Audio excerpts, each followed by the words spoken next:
Liam Rosenior's midfield general, Andrey Santos, is being compared to Jorginho when he was under Maurizio Sarri. So why is that, and how important is Andrey Santos to what Liam Rosenior is trying to create at Chelsea?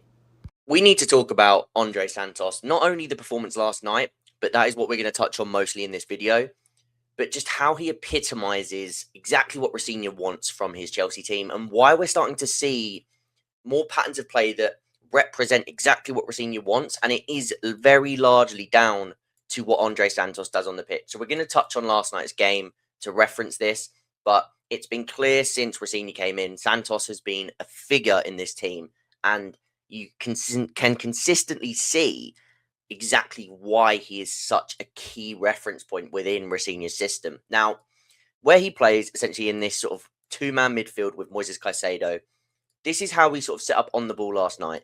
Now, Enzo Fernandez being that left winger, he was dropping in more and Cucurella was in these advanced areas. If you haven't watched the Enzo Fernandez video, I strongly recommend you go and watch that because his new role is so interesting and one that I really, really like the details of.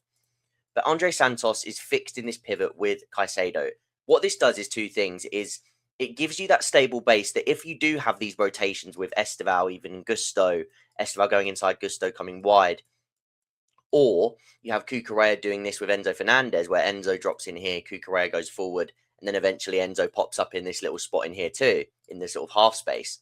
What it consistently gives you is, as well as the two centre backs, you technically have a foundation that are strong enough to consistently win the ball back, win their duels, and help Chelsea to take control of the game and defend again in any transition moments and sustain pressure against the opposition. So that's what he gives you off the ball as being a consistent sort of foundation, is the word I keep using for this team. If the ball was to break, he's somebody who can cover larger distances along with Caicedo. He's good in terms of tracking runners. He is strong in the duel, strong tackler, very clever with his movement and how he sort of positions himself to screen the defensive line. And he is a defensive weapon in that sense. However, on the ball is where it gets really, really interesting because some of the comments last night were basically saying that he was like a Jorginho with athleticism. That's what I was seeing on Twitter. Now, what Santos is to this system, I can see why people think that in the terms of what Jorginho was to Sarri's system, because he is the conductor in this first unit. And that's mainly because he knows the system and what Mourinho wants right now. He already knows that the idea is to bait the pressure from this starting five, this front line, the striker and this four midfielders. And this is something we did effectively against Leeds, to find that space in between. Because if the back line don't step up with the midfield, that's where you can sort of find those spaces between those two lines of pressure. And what Santos does is he can construct the build-up, tell players where to go, and he knows how to then find these players in space. Cole is the one in space here, and how can we sort of move the ball into him?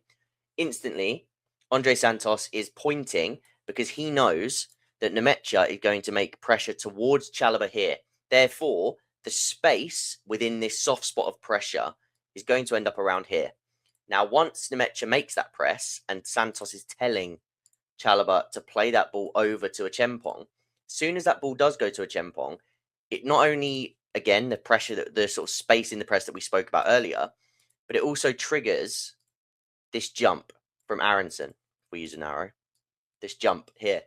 So now there is not only Cole in this space, which couldn't be found because, again, they've got quite good coverage in the middle here to block that centre, Ampadu and Gruev, but you've got Gusto in space instead because of the jump of Aronson. So once that happens, Andrey Santos makes a burst into this space really, really quickly because he knows he wants to divert that ball into space and then Chelsea can progress out from there. And they've taken 5 Leeds players out of the game with that press. And as you can see, not even on screen is the other defensive 5 for Leeds. So there's a big disconnect between the two lines of pressure, and Chelsea are able to get out through that. And that's because Santos is constantly attuned to making those passes, those wall passes, to help Chelsea escape pressure.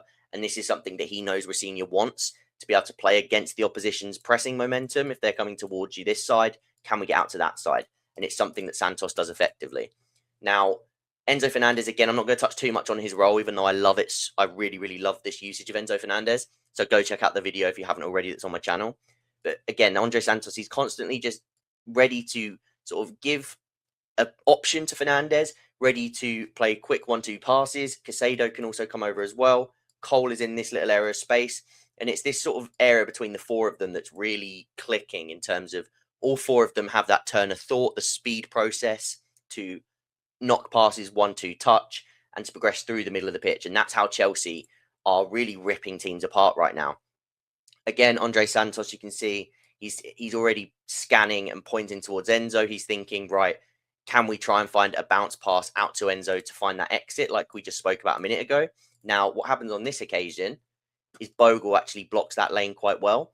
So Santos ends up just bouncing it back. And this is a big part of the tempo shifting idea because it's not about forcing it at every given opportunity. Because if the players are so attuned to doing that at every chance and you start giving the ball away in these areas, these Leeds players can swarm forwards and can hurt you in transition. So having a player like Santos who has a good understanding of when to go, when not to go, when to recycle, when to play forwards.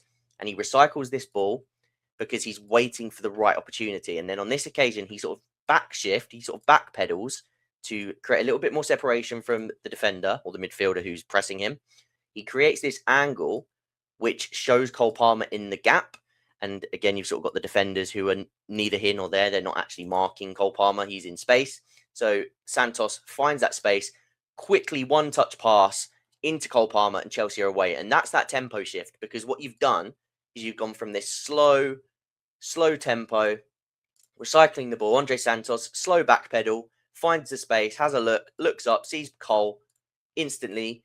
That's where you turn the ignition. And that tempo shift is so important in this current iteration of Premier League football, or just European football in general, really, in terms of trying to bait the opposition forward with that slower tempo style, but then being able to hit the ignition. And once you do hit the ignition, to then go quick and actually utilize the space that you've created rather than then slowing the attack down from there.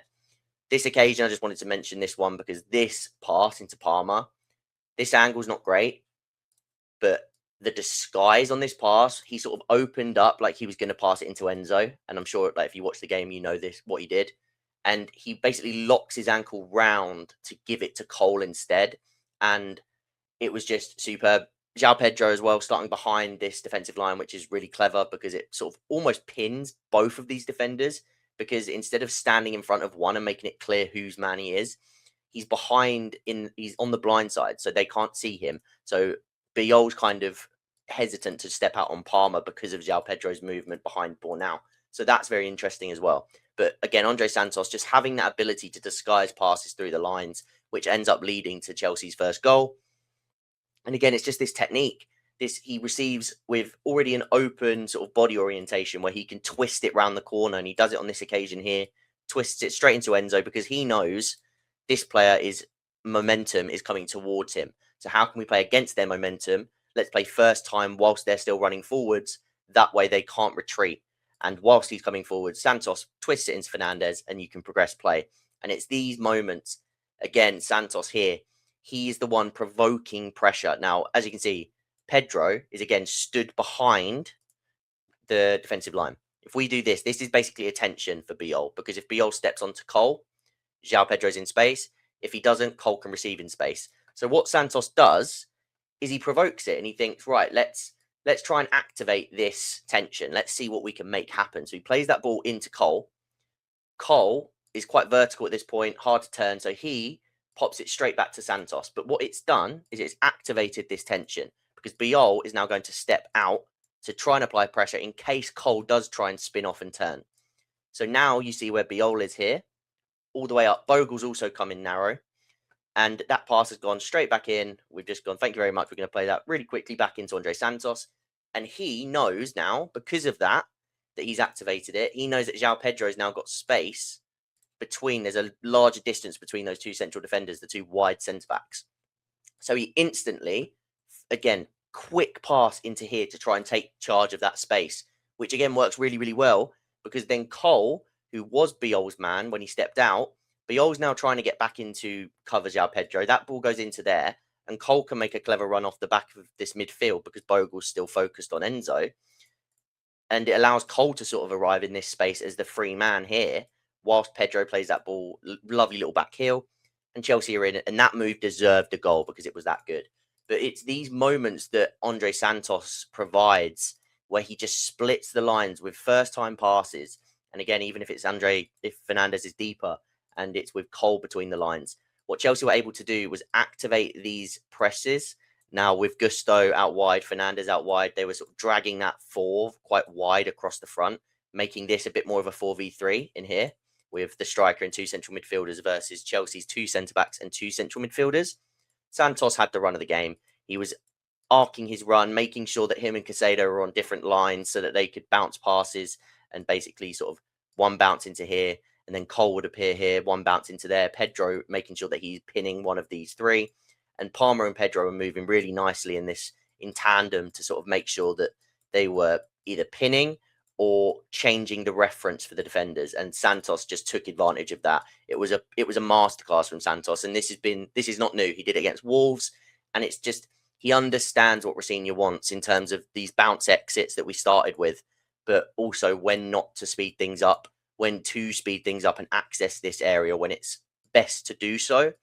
And he's just a massive part of the play right now, and a massive reason that Liam Rosenior's team is starting to look more like a Liam Rosenior team. A lot of it is to do with Andrey Santos's brilliance in the last few weeks. So just wanted to touch on him, especially today. Of course, he's also had some really important out of possession roles where he's essentially playing in a back 5 at times. And it's his usage is just so versatile because he can track runners. When they had 5 across the front here, what they were doing, it was Enzo was coming inside, Palmer was sort of on the wide centre back. They had their 2 I've actually took the wrong players there. They had the 2 wing backs high up like this, and then Santos was inside with one of the, I think it was Bogle, he was following him, and then Cucurella was able to go on the wing back, same with Gusto. Fernandez came inside, Caicedo came inside, Palmer's basically on the wide centre back, Pedro on the central centre back, Esteval on here. And what it does is having somebody like Santos who can do so many roles out of possession, it means that you can tweak the roles of someone like Enzo, tweak the roles of someone like Palmer, and protect even Esteval and protect them a little bit more, and give more suitable roles to your fullbacks if you need to, and tweak things for Caicedo. There's just so many things you can do because of the versatility of Andrey Santos. So that is why I wanted to touch on him, especially in this video. Please let me know any questions you've got on that, any thoughts of your own about Andrey Santos and how he's been since Rosenior came through the door. Please let me know all of that down below. We've just hit 10K, so let's keep things going. Like, subscribe, comment, all that good stuff. And I'll see you guys in the next video.